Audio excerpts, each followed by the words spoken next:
اعوذ باللہ من الشیطان الرجیم بسم اللہ الرحمن الرحیم۔ السلام علیکم ورحمۃ اللہ وبرکاتہ۔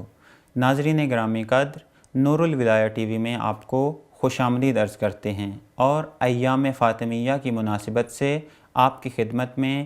تعزیت و تسلیت عرض کرتے ہیں۔ ناظرین گرامی قدر، اگر ہم تاریخ اسلام کا مطالعہ کریں تو ہمیں بہت سارے کردار ایسے نظر آتے ہیں جو ترویج دین اور دفاع دین میں نمایاں ہیں۔ انہی کرداروں میں سے ایک کردار خواتین کا کردار ہے، چاہے جنگ ہو یا صلح ہو۔ اگر جنگ کو دیکھیں تو حضرت عمارہ کا کردار ہمارے لیے واضح ہے، اگر ہم صلح کو دیکھیں تو جناب خدیجۃ الکبریٰ سلام اللہ علیہا کا کردار ہمارے لیے واضح اور روشن ہے۔ لیکن ان سب سے بڑھ کر ایک کردار جو تاریخ کے اوراق میں ثبت ہے، وہ کردار سیدہ ہے۔ اگرچہ جناب سیدہ کے کردار کو بیان کرنے کے لیے مختلف پہلوؤں کا جائزہ لینا ضروری ہے، چاہے وہ علمی پہلو ہوں یا عملی پہلو ہوں، لیکن آج ہم اس پروگرام میں جناب سیدہ کے علمی پہلوؤں میں سے ایک پہلو کا جائزہ لیں گے۔ وہ علمی پہلو کون سا علمی پہلو ہے؟ وہ پہلو کہ جو خطبہ فدکیہ کے نام سے جانا جاتا ہے۔ آج اسی خطبے کی سند کے بارے میں، اسی خطبے کی اہمیت کے بارے میں، آیا یہ خطبہ جناب سیدہ سے وارد ہوا ہے یا کسی اور سے، اس کی سند کیا ہے، ان تمام پہلوؤں پر روشنی ڈالنے کے لیے ہم نے اپنے اسٹوڈیو میں دعوت دی ہے حجت الاسلام والمسلمین سید ظاہر عباس صاحب کو۔ السلام علیکم ورحمۃ اللہ وبرکاتہ۔ علیکم السلام ورحمۃ اللہ وبرکاتہ۔ اس سے پہلے کہ ہم اپنے اصل موضوع کی طرف آئیں، آپ سے اس سوال کو کرنا ضروری سمجھتا ہوں کہ خطبہ فدکیہ کی اہمیت کیا ہے؟ اعوذ باللہ من الشیطان الرجیم، بسم اللہ الرحمن الرحیم، الحمدللہ رب العالمین۔ میں بھی اپنی طرف سے ایام فاطمیہ کی مناسبت سے آپ کی خدمت میں، امام زمانہ کی خدمت میں اور تمام مراجع اور رہبر معظم کی خدمت میں تسلیت عرض کرتا ہوں۔ سوگ کے دن ہیں اور اس میں ضروری ہے کہ بی بی کے اوپر جتنی گفتگو کی جائے اتنی کم ہے، چونکہ یہ مناسبتیں جو منانے کا ایک فلسفہ بیان کیا جاتا ہے اور تاکید جو ائمہ کی طرف سے ملتی ہے وہ یہی ہے کہ ان مناسبتوں میں انسان جو ہے وہ اپنی عادی زندگی سے ہٹ جاتا ہے اور متوجہ ہو جاتا ہے مکمل طور پر اہل بیت کی طرف۔ تو جب انسان کا دل مکمل طور پر متوجہ ہو جاتا ہے اہل بیت کی طرف، تو اب وہ آمادہ ہے کہ وہ ان کی تعلیمات کو تیزی کے ساتھ قبول کر سکے، اس کے اندر صلاحیت بڑھ جاتی ہے۔ تو لہٰذا اسی وجہ سے آپ دیکھتے ہیں کہ جب مجالس کے اندر مطالب بیان کیے جاتے ہیں تو جو ذمہ دار علماء ہیں وہ ایسے پہلو اہل بیت کے بیان کرتے ہیں کہ جو انسان کی تربیت کرتے ہیں اور انسان کی زندگی میں انقلاب برپا کرتے ہیں۔ اور ہم دیکھتے ہیں کہ اس مختصر سے عرصے کے اندر کتنے ہی نوجوان، کتنے ہی لوگ، کتنے ہی خواتین جو ہیں وہ تبدیل ہوئیں اور انہوں نے اپنی آخرت کو بھی سنوارا، اپنی دنیا کو بھی سنوارا۔ تو لہٰذا ہم بھی اسی مناسبت کو مد نظر رکھتے ہوئے بی بی کے اس اہم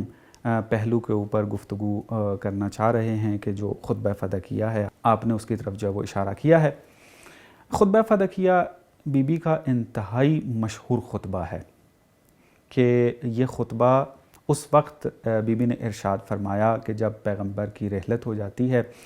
اور حاکم وقت کی طرف سے ایک دعویٰ کیا جاتا ہے کہ پیغمبر جو ہے وہ اپنی میراث نہیں چھوڑ کر جاتے، چونکہ پیغمبر نے خیبر کے فتح ہونے کے بعد جو زمین فدک کے نام سے ان کو ملی تھی، اور یہ اسلام کا قانون ہے کہ اگر بغیر جنگ، بغیر خون ریزی کے اگر کوئی زمین غنیمت میں ملتی ہے تو وہ پیغمبر کا حق ہے۔ تو پیغمبر نے اپنا یہ حق جو ہے وہ بی بی زہرا سلام اللہ علیہا کے نام کر دیا تھا، ان کی ملکیت میں دے دیا تھا۔ تو لہٰذا جب حاکم وقت کی طرف سے یہ اعلان کیا گیا کہ پیغمبر جو ہے وہ اپنی میراث نہیں چھوڑ کر جاتے اور یہ عمومی ملکیت ہوتی ہے سب کی، اور فدق کو جو ہے وہ بی بی کے لیے نہ دیا، تو بی بی نے احتجاج کیا اور دربار میں حاضر ہوئیں اور وہاں پر جا کر خطبہ دیا، تو لہٰذا اس خطبے کو خطبہ فدقیہ کہا جاتا ہے۔ اس کی اہمیت کیوں ہے زیادہ اتنی؟ اس کی چند وجوہات ہیں۔ ایک وجہ خود بی بی ہیں،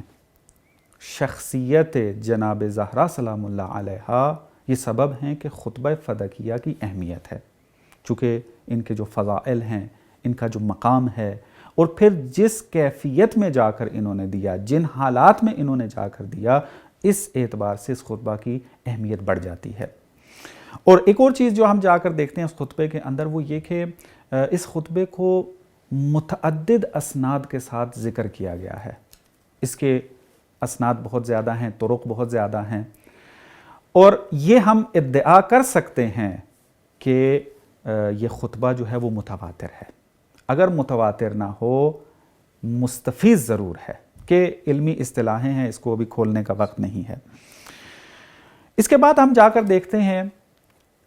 کہ ایک اور نقطہ کہ جو اس خطبے کے اندر موجود ہے اور اس خطبے کو برجستہ کر دیتا ہے اور اس کی اہمیت کو دوبالا کر دیتا ہے، وہ یہ کہ اس کے اندر جتنے بھی مطالب ذکر کیے گئے ہیں وہ عین قرآن ہیں،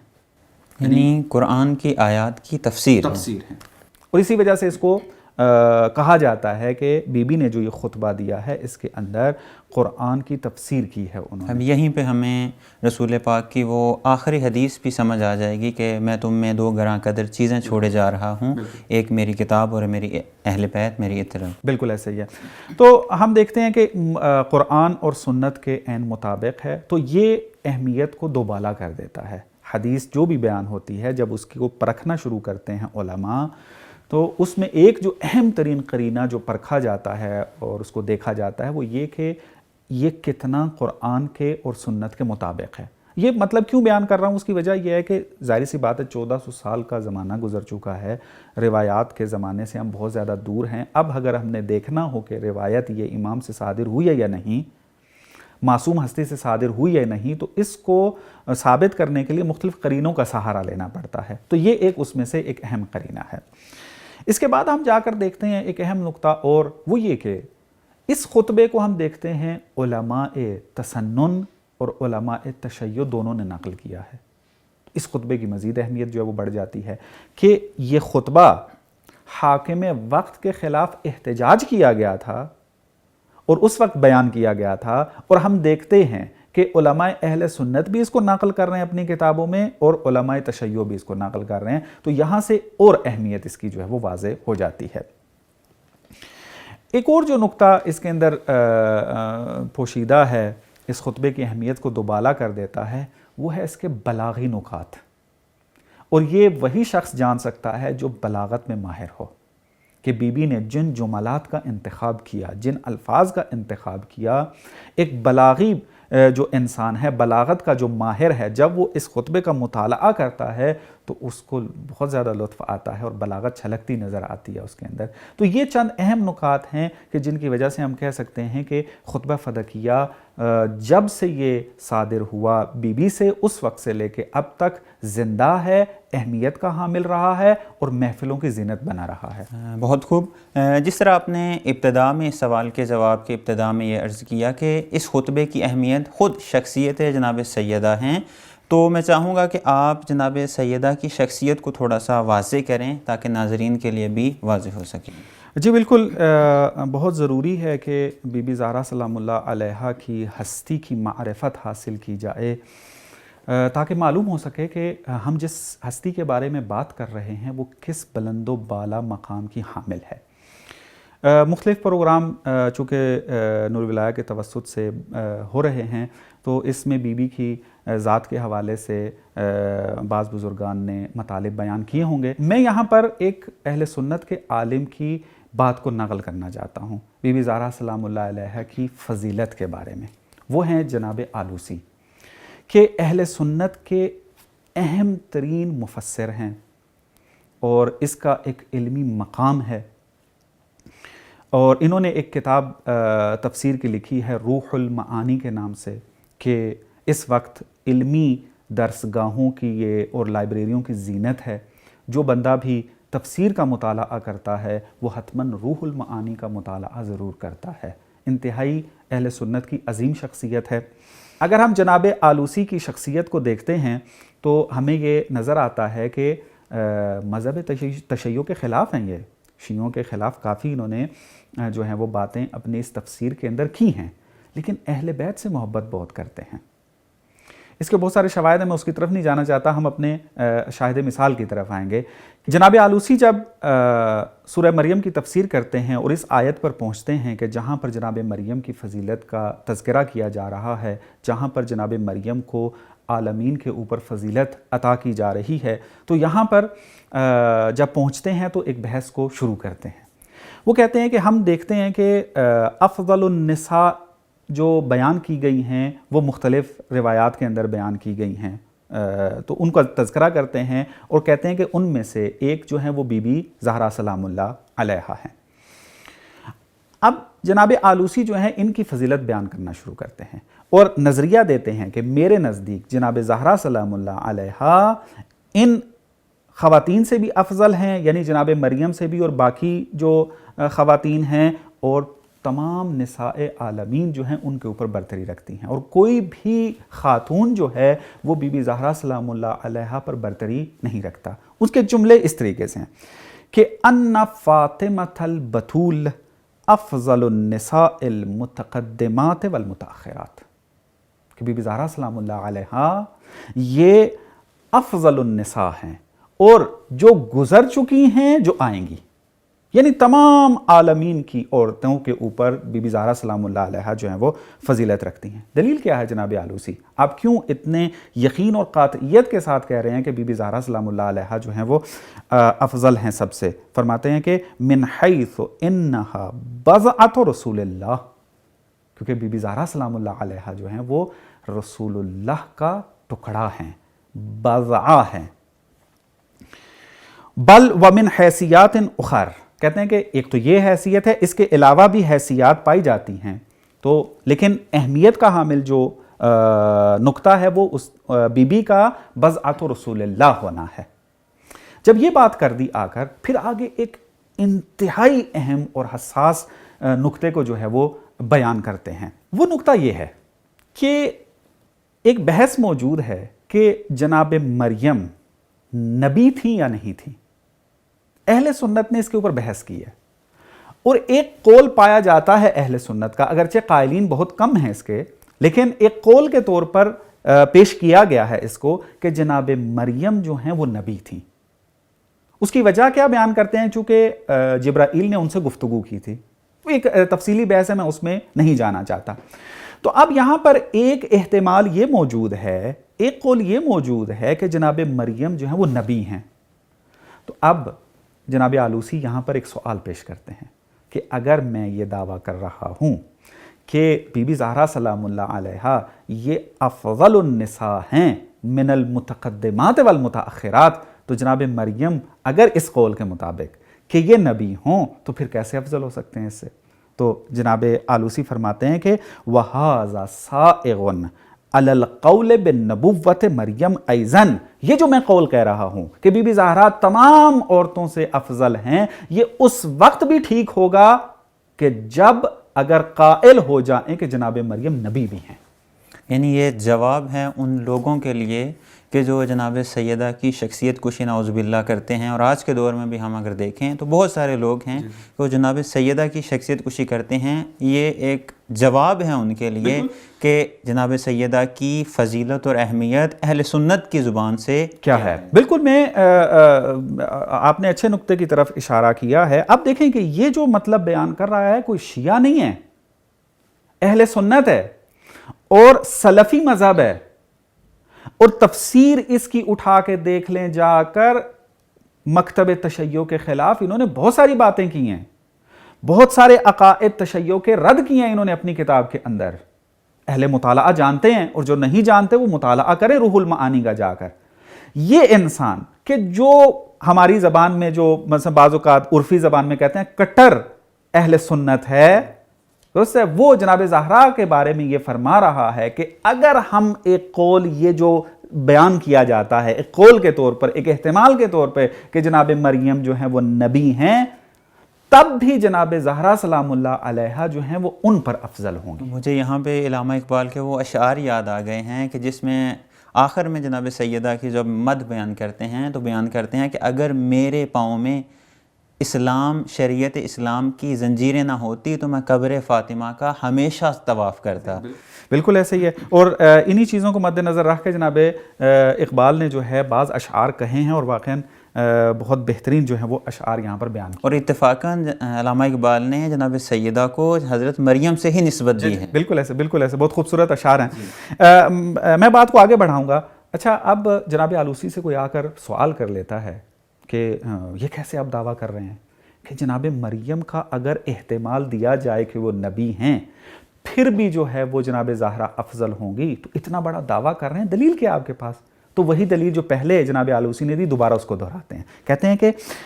اِذِ البضعیۃ من روح الوجود۔ اللہ اکبر، یعنی کہتے ہیں کہ چونکہ جناب زہرا سلام اللہ علیہا بضعۃ رسول اللہ ہیں، اور بضعہ ہونا یہ کیا ہے؟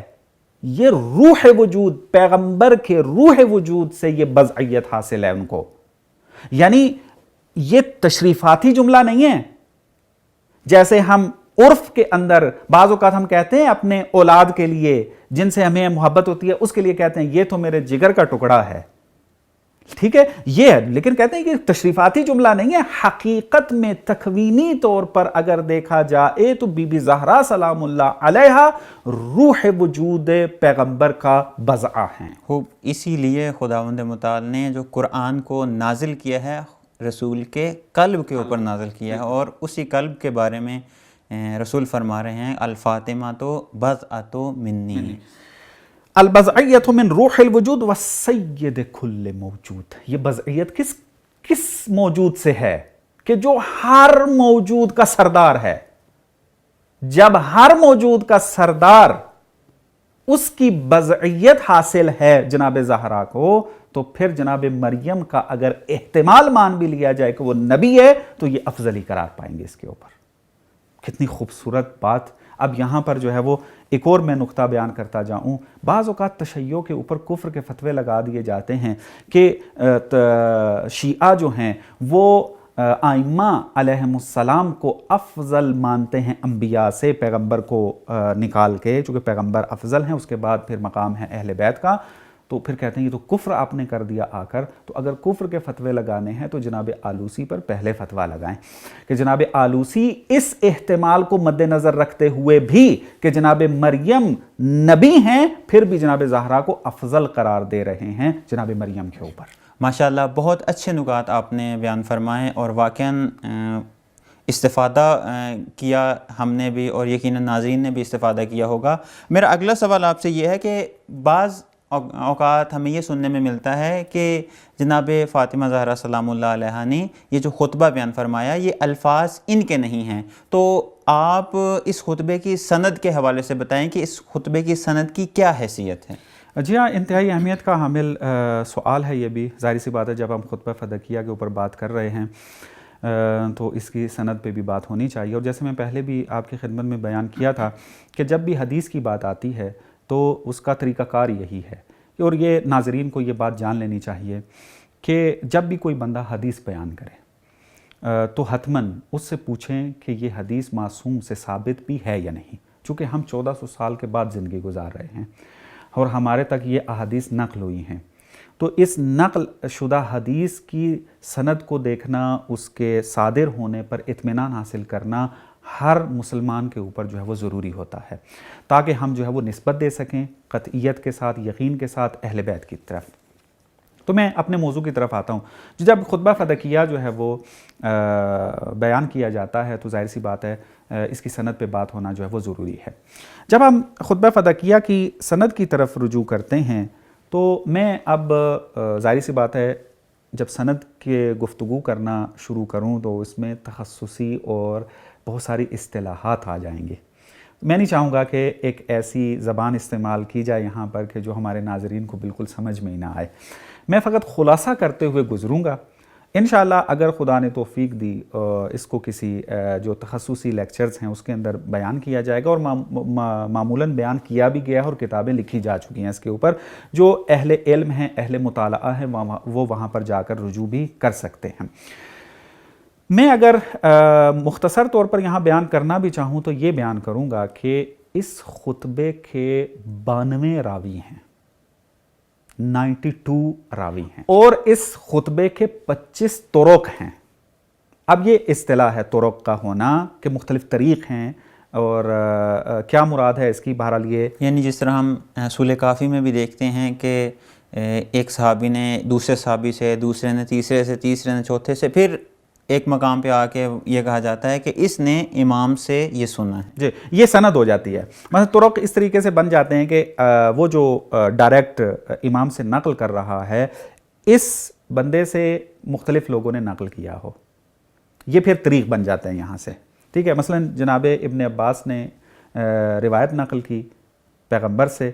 اور جناب ابن عباس سے پھر 4 بندوں نے نقل کی، تو اب یہ 4 بندے جو ابن عباس سے نقل کر رہے ہیں یہ کیا بن جاتے ہیں، یہ طرق بن جاتے ہیں۔ تو یہ جو خطبہ ہے یہ 25 طرق سے 92 راویوں سے نقل ہے، اتنی زیادہ تعداد کہ 25 طرق بھی ہیں اور 92 راوی بھی اس کے اندر پائے جاتے ہیں۔ اور یہ جو اگر ہم اس کو طبقات کے علم میں لے کر آئیں تو یہ 92 راوی جو ہیں اور یہ 25 جو طرق ہیں یہ 11 طبقات میں تقسیم ہوتے ہیں، یعنی 11 طبقوں کے اندر اس خطبے کی سند موجود ہے، یعنی ہر طبقے میں کم از کم 3 سے 4 راویوں نے اس خطبے کو نقل کیا ہے۔ اب یہ بہت ہی علمی گفتگو ہے، اس کو کھولنے پہ بیٹھ جائیں تو پورا ٹاک شو اسی کے لیے چاہیے کہ طبقات کیا ہیں، علم طبقات کیا ہے، طرق کیا ہیں، تو میں اس میں نہیں جاؤں گا، میں فقط اہل علم کے لیے اشارہ کر کے گزر رہا ہوں، اور اہل علم خود جو ہیں وہ اس کی طرف رجوع کریں گے۔ بس 11 طبقات میں راوی جو ہیں وہ تقسیم ہو رہے ہیں، اور ہر طبقے کے اندر اگر آپ جا کر دیکھیں 3 سے 4 راوی حتماً آپ کو ملیں گے جو خطبہ فدقیہ کو نقل کر رہے ہیں۔ تو متواتر روایت کی اگر آپ تعریف بھی جا کر دیکھیں جو علماء نے کی ہے، وہ یہی کرتے ہیں کہ اتنے طرق سے ایک حدیث آپ کے لیے نقل ہو کہ آپ کو یقین ہو جائے کہ یہ صادر ہوئی ہے معصوم سے، تو ہم اور کتنا طرق لے کر آئے، 25 طرق ہیں،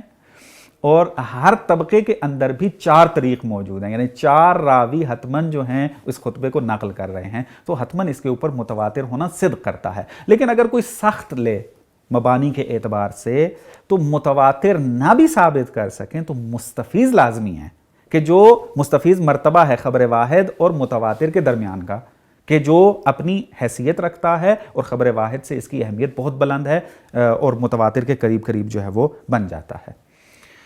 ایک یہ سندی حیثیت آپ کی خدمت میں بیان کی ہے۔ اس کے علاوہ ایک اور نقطہ میں آپ کی خدمت میں بیان کر دوں کہ یہ شیعہ اور سنی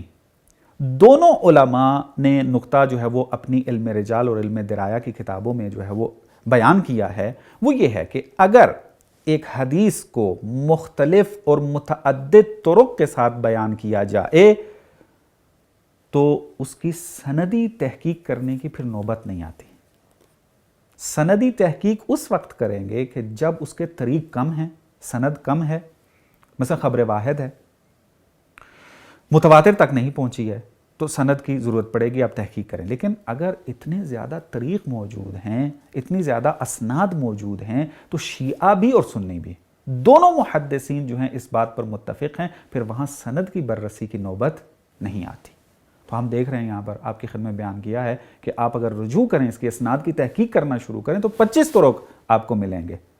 کم و بیش ممکن ہے آگے پیچھے عدد ہو جائے، ملیں گے۔ تو یہ طریق جو ہیں وہ کم نہیں ہیں، اور 92 راوی اس کے اندر جو ہے وہ موجود ہیں، اور ہر طبقے کے اندر 2 سے 3 4 راوی جو ہیں وہ موجود ہیں اس کو نقل کرنے والے۔ تو یہ جو ہے خطبے کے اعتبار کو اور زیادہ نزدیک کر دیتا ہے، یعنی ایک طرف ہم دیکھ رہے ہیں طرق زیادہ ہیں، دوسری طرف سے یہ مبنی موجود ہے کہ جس حدیث کے طرق زیادہ ہو جائیں اور متواتر ہو جائے تو اس کی سند کی تحقیق کرنے کی بھی ضرورت نہیں ہے۔ تو ایک نقطہ یہ۔ ایک اور اعتبار معتبر جاننے کے لیے کہ ایک حدیث یہ معتبر ہے یا نہیں، صادر ہوئی ہے معصوم سے یا نہیں، اس بات کو ثابت کرنے کے لیے ایک اور قرینہ جس کا سہارا لیا جاتا ہے وہ یہ ہے کہ اس کا جو متن ہے وہ قرآن و سنت کے کتنا قریب ہے۔ تو جیسے میں نے پہلے بیان کیا آپ کی خدمت میں کہ اگر اس کے لفظ کو اٹھا کر دیکھیں تو آپ کو اس میں آیت کا معنی نظر آئے گا، آیت کی تفسیر نظر آئے گی، اور باقی روایات کے ساتھ بھی اس کی سازگاری جو ہے وہ نظر آتی ہے۔ تو یہاں سے یہ بات سمجھ میں آ جاتی ہے کہ یہ بی بی زہرا سلام اللہ علیہا سے ہی بیان شدہ جو ہے مطالب ہیں۔ اور دوسری طرف سے ہم دیکھتے ہیں اس خطبے کی اہمیت اور اس کی سندی حیثیت اور بھی بات واضح ہو جاتی ہے، وہ یہ کہ اہل سنت علماء کہ جو حاکم وقت کو، اس زمانے کے خلیفہ کو اپنا پیشوا مانتے ہیں، اور بی بی جو ہیں احتجاج کر رہی ہیں اس کے سامنے اور اس خطبے کو بیان کر رہی ہیں، ہم دیکھتے ہیں کہ یہ خطبہ علماء اہل سنت بھی بیان کر رہے ہیں۔ تو یہاں سے یہ بات واضح ہو جاتی ہے کہ یہ خطبہ صادر ہوا ہے بی بی سے، کیونکہ اگر کوئی بھی مشکل ہوتی اس کے اندر تو ان کے مزاج کے تو خلاف ہے یہ، کیونکہ خلیفہ کے خلاف یہ خطبہ دیا گیا ہے، تو ظاہری سی بات ہے جو پیشوا ہو اس کے خلاف بات ہو رہی ہو تو کوئی بھی اپنی کتابوں میں اس کو نقل نہیں کرتا۔ تو ہم دیکھ رہے ہیں کہ یہ خطبہ وہاں نقل ہو رہا ہے۔ اگر یہ قرینے ہم اکٹھے کریں کہ جو آپ کی خدمت میں بیان کیے ہیں تو اطمینان حاصل ہو جاتا ہے انسان کو کہ یہ بی بی سے ہی صادر شدہ خطبہ ہے۔ ماشاءاللہ بہت مفید نکات آپ نے بیان کیے جناب زہرا سلام اللہ علیہا کے اس خطبہ فدقیہ کی سند کے حوالے سے، اور یقیناً جتنا بھی بیان کیا جائے کم ہے، لیکن چونکہ دامن وقت میں گنجائش کم ہے، اور وہ نکات کے جو رہ گئے ہیں انشاءاللہ ہم اگلے پروگرام میں آپ سے استفادہ کریں گے۔